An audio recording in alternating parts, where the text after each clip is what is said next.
Namaskar. Today we are honored with Angelo De Cristo, the UNA uh, Global Head of Finance Department. So he's been in Nepal for almost 4 days. So today we are going to interview with him. Sir, welcome to Bizpati.com. Thank you so much. So now you are visiting Nepal. So how are you feeling?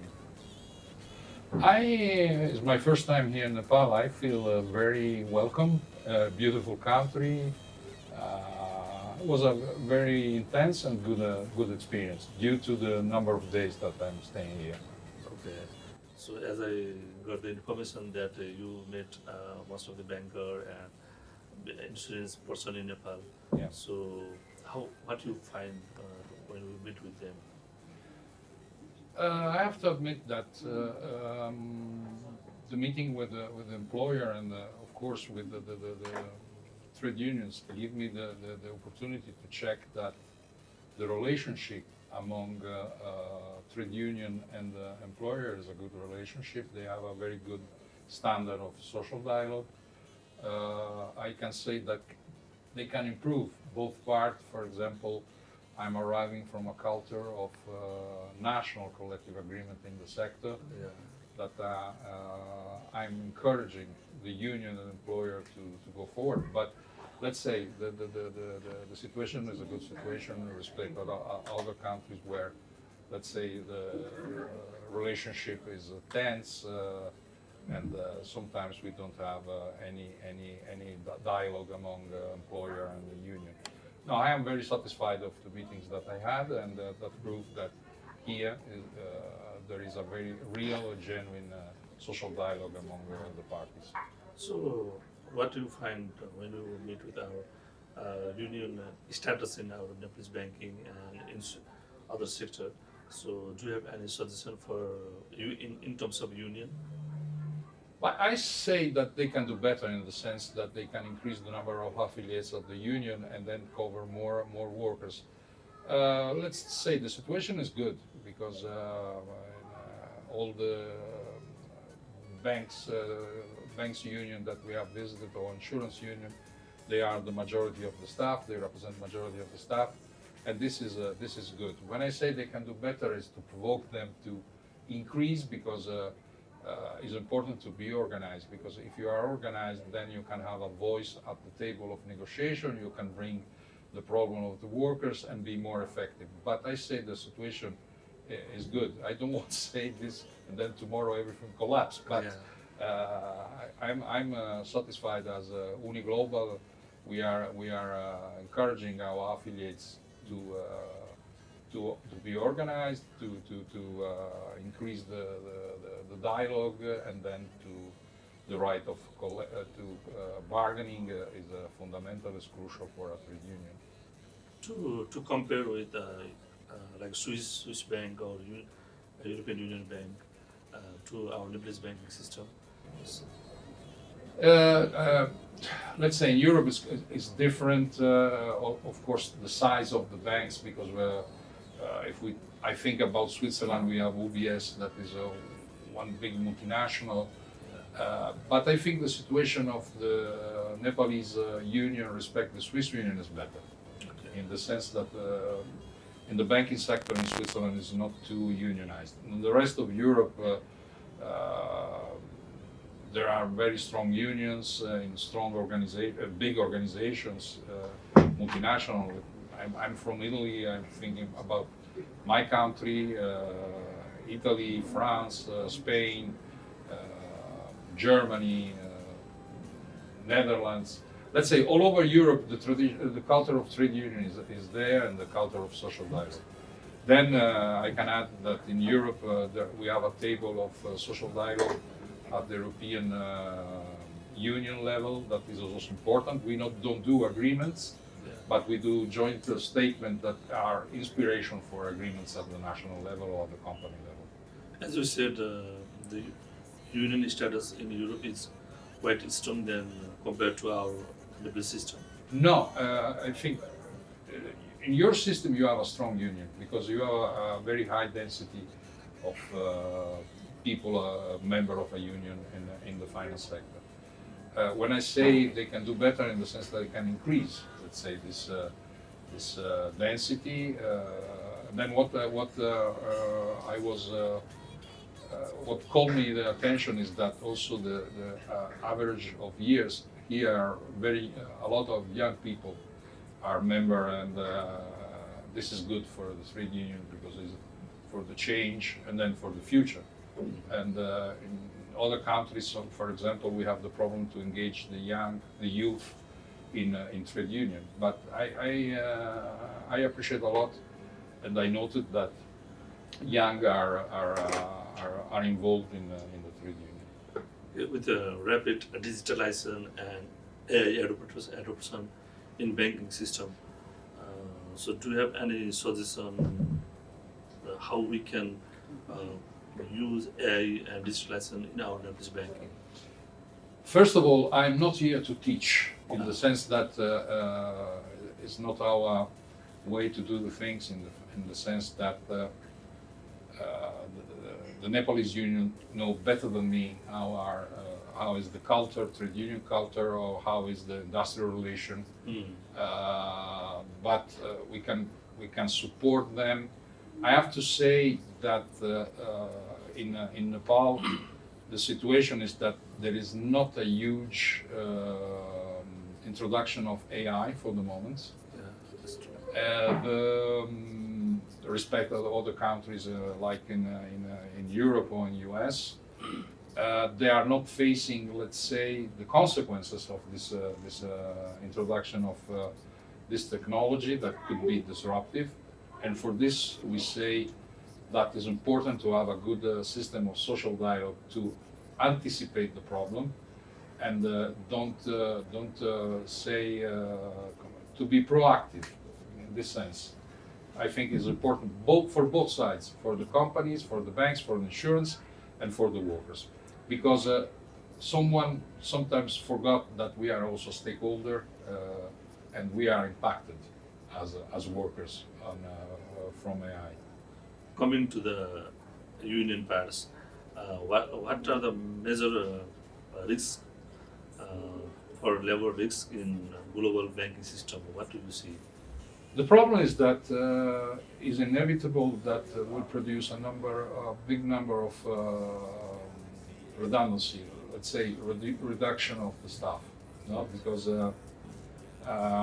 we have reports, we have studies that say that. We have also declaration from, for example, from the CEO of JP Morgan Chase, that is one of the biggest bank, that say that he doesn't know in the next 5 years how many staff he will have in the bank because of the introduction of AI. And the problem is that we cannot create, let me say, a high number of people unemployed without an income. This is a big problem. And in some countries we have some measures that can minimize this. In other countries, no. This is a problem because, let's say, Chase Manhattan is an American bank, and if he say that we cannot create a large number of people without an income, it's the same thing that we are thinking, in the sense that we have to find how to solve this solution. I don't want to be dramatic, but this is the reality that we are facing. Luckily, in Nepal, at the moment, you don't have this effect, and for that, we are inviting the union to start to talk and to think together with the employers what could be what solution they can find on this, on reskilling. That is important also to minimize the redundancy, on mental stress, because also the AI, who is managing, for example, the algorithm, who is giving the task to the workers. Plenty of things that the union has to discuss with the employer. So, is there any way that we can minimize that risk, or reducing labor or number of labor in bank? That risk, how we can minimize that risk? Look, this is the 1 million question, in the sense that I don't know very well the labor legislation here in Nepal, But I think that the role of the union is, of course, to minimize the bad effect or the side effect of the introduction of the artificial intelligence. This is a must. There are a lot of things that they can do. For example, yes, program that training that provided by the employer, of course, provided by an employer to reskill, upskill the workers, that can reduce the number of people that can be more familiar with using these new tools. Another idea that in some countries they are talking about is reduction of the working time, in the sense that to keep the same staff and reduce the working day or the working week, and then make a rotation among the staff. There are plenty of solutions, but we have to see if they are fit here, if the, let's say, the labor law allowed to do this kind of things. But I think I'm quite optimistic. But with the dialogue, they can minimize all the side effect of the introduction of AI. This is important. For that, I'm insisting that they must be organized, more organized, because to be relevant when they have to discuss with the employer. So, what message would you like to give to banking and financial sector of Nepalese employee regarding to future of their profession?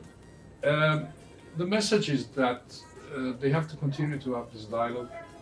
They have to believe in a dialogue among the trade union and the employer, because it's the only way to solve the problem. It's the only way to avoid to have social, let's say, consequences. And I'm confident that they can continue to do it. They have to continue to do what they are doing now.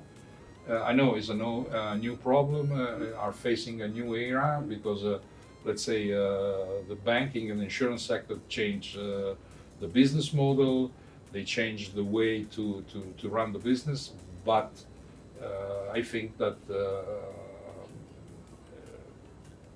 the trade union and they have to continue to have this good level of relationship with the industry. This is a key. Since you are in Nepal and you met people, lots of banking and financial sectors people, and you met like a leader of union in Nepal too. So in future, do you have any plan to work with our Nepalese banking and financial sectors unions? FION is one of our affiliate at the global level. They are very active, participating in our events. Last year they were in Switzerland for our AI seminar. It's important the cooperation that we have with FION. FION could be an example for other countries in the region, in Asia Pacific, for example, about the level of social dialogue, the level of what they achieved in terms of agreements. We will continue, we will insist, and we will, let's say, check how the things are going with this new, I call problem, but the introduction of new technology and artificial intelligence. And then we don't have to forget that we have also generative artificial intelligence that is another game, let's say, if I can call a game. So do you have any message to our Nepalese people or Nepalese banking and financial sector peoples? So you can say anything you want. No, anything we want. Thank you. No, in the sense that for all the workers to be member of a union in not only in the banking sector. The union take care about the future and the needs of the workers. It's important to be member of a trade union, and is an added value, because if they are signing a collective agreement, they are signing for everybody, but they need to be, let me say, they can be more stronger, and then they can represent better the workers. That doesn't mean that at the moment they are not representing in a good way the workers. They are representing the good way. They can do more, in the sense that if they have the support of the workers, is better also for the union, is better for the workers, It's better also for the companies because it's not a joke. Happy workers make also a good business for the company. Even though your time is very tight and you are so busy, and you give us time. So thank you for giving your time. Thank you for having me, and it was a pleasure. So Namaste. thank you.